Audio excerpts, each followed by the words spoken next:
quarterback battles. Still a number of them at some very high-profile programs that we need to dive into. I think some of these have been decided, some of them haven't, but none of them have been publicized. And I think that's going to change in the next couple of days. We're sitting here live Thursday night, so let's dive in and let's start with one that we've had our eye on very, very closely, and that's the quarterback battle at LSU. Jayden Daniels, Garrett Nussmeier, still neck and neck. Brian Kelly the other day, I think as recently as yesterday, was quoted as saying, if I were to poll my coach's room, they'd kind of be split. I never know what to make of that sort of thing because there's a lot of posturing and angling going on this late in the game. But Brian Kelly, head coach there at LSU, get used to it, kids, he did say by the end of this weekend, he hopes to make an announcement. So I think we will have a starter named. I just want to reiterate, because nothing has changed in my gut on this front, I want to reiterate the intel that we've gotten from LSU has been no matter who takes the field in week 1 against Florida State, do not assume that week 1 is the season. Now, it may very well be that Jayden Daniels, who for the record I believe has the lead right now and has for about a week or so, it could be that Jayden Daniels takes the field, never gives you any reason to take him off the field.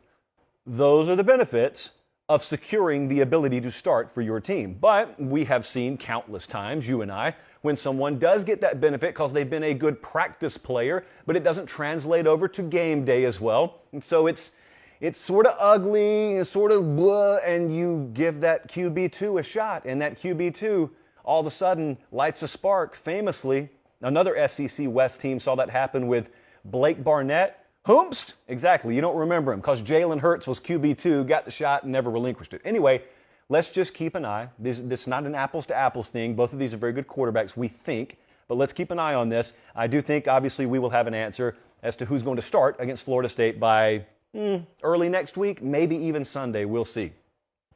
Next up, we have not spoken about this one a lot. I've been watching it, but I haven't talked about it on the show a lot. North Carolina has announced a starting quarterback. Some of you think, oh, it's 7:05. You're barely into the show. Why are you talking about North Carolina? Well, number one, I like North Carolina. Number two, I don't know if you've paid attention to the odds in the ACC, but it is Clemson, and then there's Miami as the second team, and there is a lot of just jumbling behind them. So let's just say the ACC ends up playing out like the Big 12 did last year, where Baylor had the second to worst odds to win the conference, and they end up winning it. North Carolina right now is 1, 2, 3. They're the 5th odds-on favorite to win the ACC. This is not a team that's been left for dead in the eyes of odds makers, quite like they have in the eyes of the good old college football public. And the reason they've been left for dead in the eyes of the college football public is because most of you, including me, expected something from them last year. They didn't deliver, and the college football public is a very scornful bunch. You may be amongst them. And so you tossed North Carolina to the side, but I have not quite tossed them to the side yet. So what do we have here? We got Drake May, who was the former Alabama commit, and they grabbed him. And it wasn't one of those deals where Bama said, we don't have a spot for you anymore, go look elsewhere. Drake May was good enough to sign with and play at Alabama if he wanted to, but they got him to decommit. He committed to North Carolina a couple cycles ago. He's been named tentatively the starter by Mac Brown. They're playing Florida A&M. They play this weekend. They play a Week 0 game.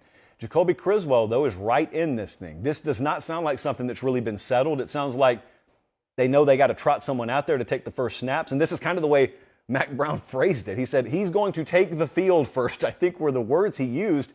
So I think it's pretty safe to assume we're going to see both of those guys a healthy amount. Don't know if anything's going to be settled against Florida A&M. I think they go to App State in week 2 or week 3. Like, they get some weird road games. Yeah, look at the schedule. It's really strange. This is the University of North Carolina. They go to Appalachian State in week 2. They go to Georgia State, formerly the Turner Field, home of the Atlanta Braves there. I'll drive by that place way, way later tonight, as it turns out. So, yeah, what in the world are they doing? You know what? I'm not here to question scheduling this deep into the summer. I'm just saying they got Notre Dame, 9:24. Notre Dame comes into Chapel Hill. That's the first time most of you will probably watch North Carolina on national television. By then, I think we will know who the starting quarterback there is. At Auburn. Seems that Late Kick may be headed to Auburn earlier this season than we thought, and it's probably not just going to be in the classical every given Saturday format. So more on that later. But in the meantime, who are we going to see starting at quarterback there? Nothing's changed on our end. We feel like TJ Finley has been the leader in the clubhouse there for over a week. Let me put it this way, at least a week. TJ Finley's been the leader there. I talked to you last week, and I still feel the same way, that Zach Calzada has not had that charge like I thought he would in fall. Doesn't mean it's over for him, but it means if he's going to make a move, it will probably have to occur during the season, and it gets infinitely harder because you're not just running fall camp structure anymore. You're game prepping week in and week out. So crazier things have happened.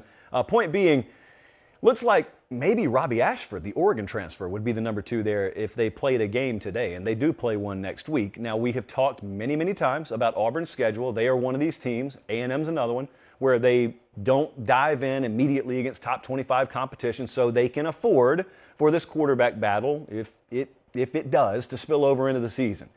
You play Mercer, you play San Jose State, that Penn State game in week 3, that's when you need things figured out. I've got a similar feeling with Auburn as I do with that LSU quarterback battle. Just because someone takes the field in week 1 doesn't mean they're the one automatically taking the field in week 3. Now, I do kind of get the sense that TJ Finley has a little more secure position, if you want to call it that, at that QB1 spot right now than Jaden Daniels or Garrett Nussmeier, because I really think it's kind of a neck-and-neck thing down at LSU. So they get the tune-up games. You see the 2021 offensive output. It was bad. Total yards per game, mid-60s. Pass yards per game, around 60th. So you got Tank Bigsby at running back. Outside of that, I don't think there is a known commodity, even regionally, about this Auburn offense. So, you know, they've got some quiet confidence down there team-wise. We'll see how much of that resides in or is founded in what they can do offensively. I have not spoken to you about Oregon in a couple of weeks now as it relates to the quarterback spot.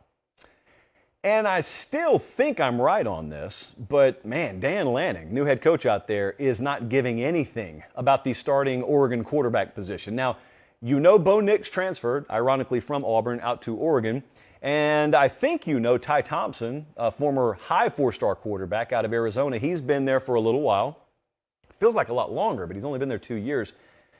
And apparently there's been a quarterback battle going on up there. I don't want to leave Jay Butterfield out because we left Ashford out. And this gets really incestuous now because Ashford's at Auburn, but was a former Oregon quarterback. So there's just been this revolving door from Auburn to Oregon, from Oregon to Auburn. Anyway, I still think Bo Nix is going to start at quarterback for them. However, no one really has a good feel. They open, by the way, against Georgia.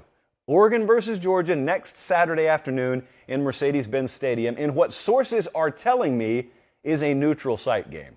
Yes, Oregon is going to fly across 3 time zones, and Georgia's going to hop on a bus and head an hour or so down the road, depending on traffic, and they're playing a neutral site game. They're in Atlanta. Yeah, but something tells me there will be no neutral site game in Portland featuring these 2 teams, but there is a neutral site game in Atlanta. Every time, as I tweeted earlier this week, that a college football regular season game happens in a neutral venue, an angel loses its wings. The only exemptions are OU Texas, Army Navy, and Georgia Florida, and some of you pushed back even on that. I hate this, but it is what it is. I think we'll see decrease in the future, but it is what it is now. I think that Bo Nix is going to end up being the starter here. Now, if he's not, then it means one of 2 things. Either Bo Nix just didn't grab the job and they're going to be bad at quarterback, or maybe Ty Thompson made a move. Let me remind you of something with Oregon. This is a surprisingly and probably an underrated deep stable of receiver talent. Not all of it has been realized, but they've got some receivers. They've got some players. Can we find anyone to get ball to them? That really is the million-dollar question for Oregon. So we think it's Bo Nix, to be continued. At Texas A&M, for as much attention as is paid to Texas A&M, Jimbo Fisher's been able to keep this quarterback battle pretty close to the vest. I'll tell you why. Because it's real. Pretty much, that's how he's been able to do it. Haynes King is my bet to start for them week 1. But I certainly think that Max Johnson, if he were to have a good couple of weeks of practice, it's not something that is unforeseen or out of the realm of possibility that he could end up being the starter. I've been having a lot of fun, though, reading some of the practice intel and some of the scrimmage intel and talking to a couple of folks fairly close to the program, because there's just this there's this wide range of opinions amongst people who are seeing the same thing and following the same program out there. They have not been perfect. Offensively, they've been far from a perfect product in practice, which they've got in common with everyone, but turnovers have been somewhat of an issue still, and I chalk that up partially to the fact that they're not a finished product offensively. Please don't misunderstand me. I'm not telling you it's going to be an electric factory from Bell 1 when it comes to Jimbo Fisher's offense, but I just think they're really good defensively. I think they got a ton of depth up front, and I think that offense is facing one of the best defensive units it will face all year, every day in practice. That's what I think is happening. So I happen to think A&M is going to pleasantly surprise some people early on offensively. That's my feel on them. Also in the state of Texas, quickly wanted to update you on TCU. That's been a Chandler Morris, Max Duggan battle. Sonny Dykes is the new head coach there in Fort Worth. They are talking about playing both guys week 1. We've got it on pretty good word. This is Chandler Morris's job to lose. I don't expect some 50-50 or 60-40 rep split when they open the season. I think it's going to be Chandler Morris. That is, according to our crack sources on the ground in and around Fort Worth. So that's noteworthy if it happens. That's the kid who beat Baylor last year. That's him. That's old Chandler Morris. So he's a redshirt sophomore. He's played in 4 games. And therefore, I don't really think I need to go down his stat sheet. But let's just keep an eye on that TCU, because TCU is some folks' dark horse. The rest of the American population is sided with Kansas State. But some folks have TCU as their dark horse in the Big 12. So we'll see.